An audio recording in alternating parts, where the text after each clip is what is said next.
Assalamualaikum warahmatullahi wabarakatuh. Sebelumnya, perkenalkan nama saya Muhammad Farhan dengan NIM 2301691 dari Program Studi Pendidikan Bahasa dan Sastra Indonesia.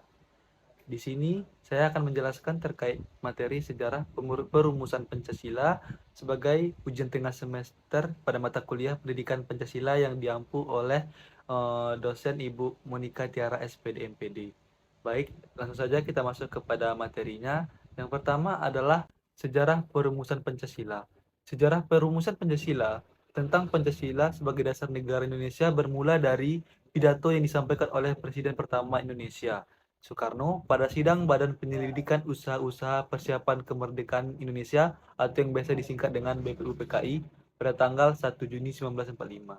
Setelah dibentuk, BPUPKI yang terdiri dari 69 anggota, orang mewakili Indonesia dan Jepang, mengadakan sidang perdana untuk merancang dasar negara Indonesia. Adapun tokoh-tokoh yang mengusulkan rumusan Pancasila ada tiga. Yang pertama ada Muhammad Yamin yang disampaikan oleh beliau pada tanggal 29 Mei 1945. Yang kedua ada Mr. Supomo pada tanggal 31 Mei 1945. Dan yang terakhir ada Insinyur Soekarno yang disampaikan oleh beliau pada tanggal 1 Juni 1945.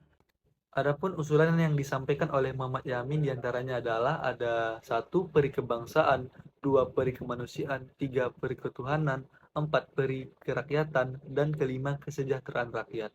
Dan usulan dari Mr. Supomo pada tanggal 31 Mei 1945 adalah satu persatuan, dua kekeluargaan, tiga keseimbangan lahir dan batin, yang keempat musyawarah, dan yang kelima ada keadilan rakyat. Dan terakhir usulan dari Insinyur Soekarno pada tanggal 1 Juni 1945 adalah satu kebangsaan Indonesia, dua internasionalisme atau perikemanusiaan, yang ketiga ada mufakat atau demokrasi, yang keempat kesejahteraan sosial, dan yang kelima ketuhanan yang Maha Esa.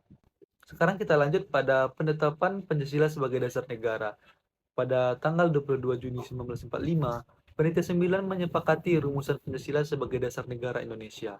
Rumusan Pancasila yang disepakati Panitia 9 terdiri dari 5 sila, yaitu yang pertama, ketuhanan dengan kewajiban menjalankan syariat Islam bagi pemeluk-pemeluknya. Yang kedua, kemanusiaan yang adil dan beradab. Yang ketiga, persatuan Indonesia. Yang keempat, kerakyatan yang dipimpin oleh hikmat kebijaksanaan dalam permusyawaratan perwakilan. Dan yang terakhir, kelima, dan keadilan sosial bagi seluruh rakyat Indonesia.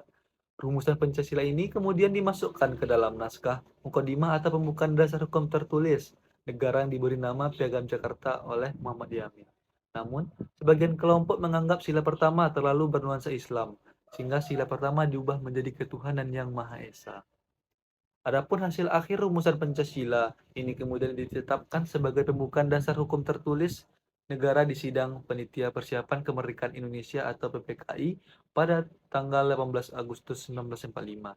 Pancasila akhirnya menjadi dasar negara Indonesia dengan 5 sila, yaitu yang pertama satu, ketuhanan yang Maha Esa, dua, kemanusiaan yang adil dan beradab, tiga, persatuan Indonesia, empat, kerakyatan yang dipimpin oleh hikmat kebijaksanaan dalam permusyawaratan perwakilan, 5. Keadilan sosial bagi seluruh rakyat Indonesia.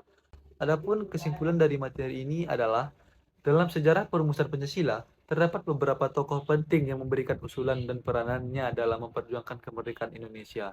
Yang pertama ada Muhammad Yamin, yang kedua ada Mr. Supomo, dan yang ketiga ada Insinyur Soekarno. Mereka adalah tokoh yang memberikan usulan dasar negara, yang kemudian disempurnakan oleh Panitia 9 menjadi rumusan Pancasila yang terdiri dari 5 sila. Setelah melalui beberapa revisi dan penyesuaian, rumusan Pancasila akhirnya ditetapkan sebagai pembukaan dasar hukum tertulis negara pada 18 Agustus 1945 dalam sidang panitia persiapan kemerdekaan Indonesia yang biasa dibilang PPKI.